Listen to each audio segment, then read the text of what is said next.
Hello,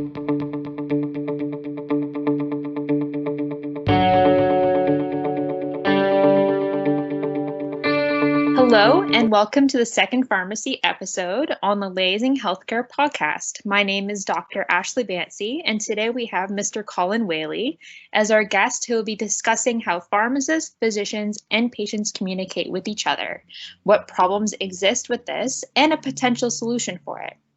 Colin recently graduated from the University of Waterloo School of Pharmacy Masters of Science program, where his thesis focused on pharmacy communication pathways and the possibility of adding why the medication was prescribed onto prescription medication labels.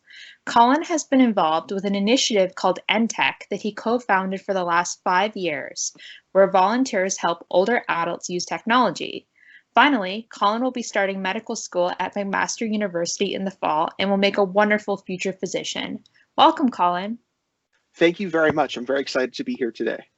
Perfect. So let's get into our first discussion point. To give our audience a little bit of background on this topic, Colin, can you give us a brief explanation of what goes on in terms of communication between pharmacists, physicians, and patients? Absolutely. So the way I always like to introduce this topic is by kind of asking people what their experiences have been like with their own prescriptions. So oftentimes you're at your doctor's office, the doctor will either hand you the paper prescription or will fax it off to your preferred pharmacy. And in between there, you go either, again, holding that prescription or having it faxed to your pharmacists. You'll actually go pick up your prescription and then be on your way. And sometimes the pharmacist might give you some warnings or some recommendations about how to use that medication. So that's currently how we go about communicating it. But what there isn't quite so much as is a very clear communication link directly between pharmacists and doctors. And I'd be happy to chat about that a little more as well. Yeah, that's great. So when we're talking about communication between pharmacists and physicians, let's say that a patient doesn't completely understand what the pharmacist or no, what the physician said to the patient, and maybe they forgot what the physician said. How would the pharmacist resolve this kind of communication issue typically? Absolutely. So that is the kind of thing that happens rather often from my understanding. And the real challenge of that is actually then the pharmacist going in and getting a hold of that doctor. If you've ever been in a doctor's office, you'll know it's a pretty chaotic time and there's a lot going on there, and the doctor's time is generally monopolized by chatting with patients, actually doing the bulk of their job, and then obviously doing a bunch of paperwork as well. So actually having time to follow up with the pharmacist can be really challenging very often. Mm-hmm. So what we found is oftentimes that kind of communication either looks like a fax or a phone call from the pharmacist to the doctor, and then them kind of playing telephone tag or fax tag, as it were, to figure out, okay, did the person get my message? Are they going to respond back? When can they respond back? So it can be a very challenging situation for pharmacists to actually receive that appropriate follow-up care or follow-up information from the doctor. Exactly. And I find it's hard, even as a pharmacist, where I'm missing one important piece of information in order to legally dispense a medication. And all it requires is a simple kind of like signature or a couple of words on a piece of paper just to make it legal. And I end up going back and forth, and it takes so much time. Yeah, absolutely. So that's the kind of, let's say, inefficiency or frustration that we did hear quite a bit in our research, actually, and is something that we really do feel there is a potential to innovate in and a potential to improve that and tighten up that communication quite a bit.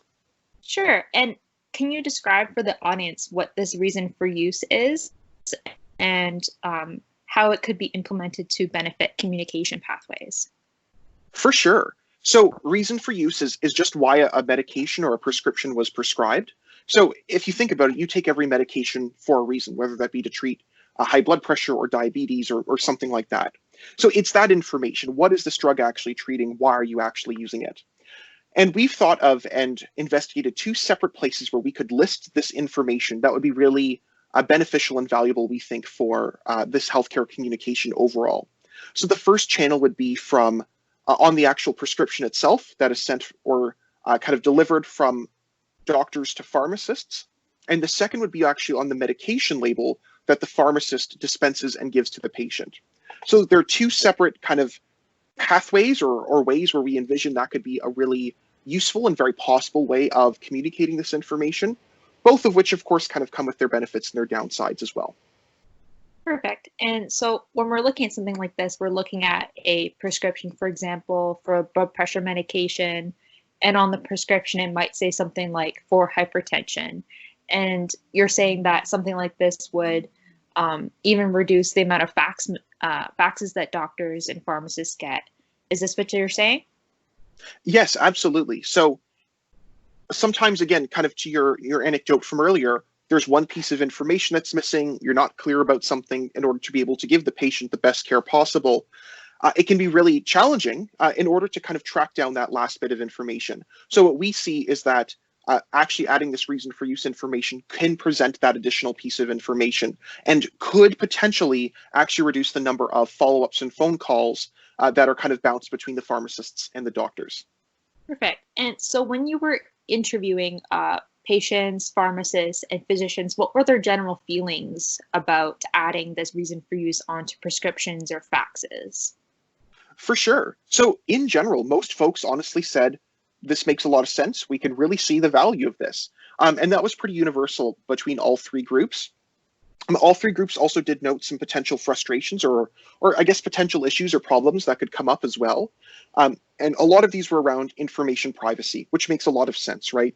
If you have a medication bottle, let's say that you keep on your desk or in your purse or something like that, and for some reason somehow someone sees it, and goodness, it's not just a medication for high blood pressure, but maybe something that unfortunately there's a little bit of stigma about in our society, like mental health illness or sexually transmitted infection.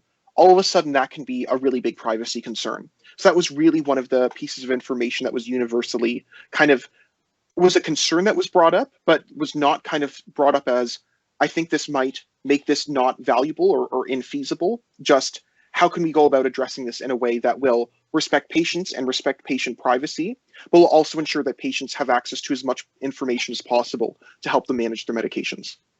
Perfect. And do you think that this reason for use or the indication for medication will be something that eventually gets added to medication labels and software in the future? I hope so. I'm not sure if that's an appropriate answer for it. I mean, obviously, I spent about 2 years researching this, so I have a really, I guess, vested interest in saying, yes, we should absolutely do this. A lot of folks had mentioned the importance of engaging with professional associations, the Canadian Medical Association, provincial associations, in order to ensure that this is done in a way that's respectful of all the professionals involved as well, understanding that this might take a little bit more time, but ultimately that there can be a lot of value that's ultimately brought to patients and to the healthcare system in general, so that more folks are on the same page about why a patient is using a particular drug.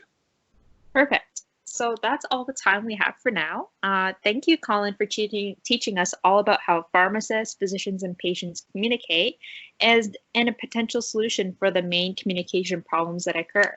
I hope that one day our pharmacy and medical software adapts so that we can continue to work together and provide optimal patient care. It was a pleasure speaking with you, Colin. You as well. Thanks so much, Ash.